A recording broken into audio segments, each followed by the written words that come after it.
Hello guys, welcome back to my channel OTT content reviews. Pogumidam Vegu Thooramillai ఈ movie తమిళ్లో already release అయ్యి మంచి response వచ్చింది. ఇప్పుడు తెలుగు ఆడియోలో ప్రైమ్లో 2 hours ఆఫ్ రన్ టైమ్తో స్ట్రీమ్ అవుతుంది. స్టోరీ ప్లాట్ లైన్ విషయానికి వస్తే, కుమార్ అనే ఒక వ్యాన్ డ్రైవర్ అతని వైఫ్ డెలివరీ టైంలో ఒక శవాన్ని డెలివరీ చేయాల్సి వస్తుంది. అతడు డెలివరీ ఇవ్వడానికి వెళ్తుండగా తనకు రోడ్ పైన కలిసిన ఒక వ్యక్తితో జర్నీ ఎలా సాగింది అనేది story plot line. Movie first 40 minutes slow నరేషన్తో వెళ్తుంది. సీన్స్ అన్నీ కొంచెం క్లమ్జీగా ఉంటాయి. ఆ తర్వాత స్టోరీ అండ్ జర్నీ ప్రోగ్రెస్ అయ్యి మంచి సెకండ్ హాఫ్తో అండ్ అన్ఎక్స్పెక్టెడ్ క్లైమాక్స్తో మూవీ మంచి హై ఫీల్తో ఎండ్ అవుతుంది. స్టోరీ ప్లాట్ లైన్ చిన్నదే అయినా యాక్టర్స్ పర్ఫార్మెన్సెస్తో అండ్ మంచి సీన్స్తో రన్ అవుతుంది. కొన్ని కామెడీ సీన్స్ బాగున్నాయి. మూవీలో మాట్లాడాలనుకున్న మెసేజ్ తెలియని వారికి సాయం చేయాలన్న పాయింట్ని చాలా బాగా డీల్ చేశారు.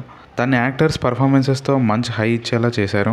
పర్ఫార్మెన్సెస్ విషయానికి వస్తే విమల్ అండ్ కరుణాస్ గారు వాళ్ళ పర్ఫార్మెన్సెస్తో మూవీలో ల్యాగ్ సీన్స్ ఉన్న స్టోరీ మెయిన్ ప్లాట్ వీరి యాక్టింగ్ మూవీకి మంచి హై ఇచ్చారు. ఒక మంచి ఫీల్ గుడ్ మూవీ అమెజాన్ ప్రైమ్లో స్ట్రీమ్ అవుతుంది, తప్పకుండా చూసేయండి. ఈ మూవీకి నా rating 3/5. Thanks for watching the video. Don't forget to like, share and subscribe to OTT content reviews.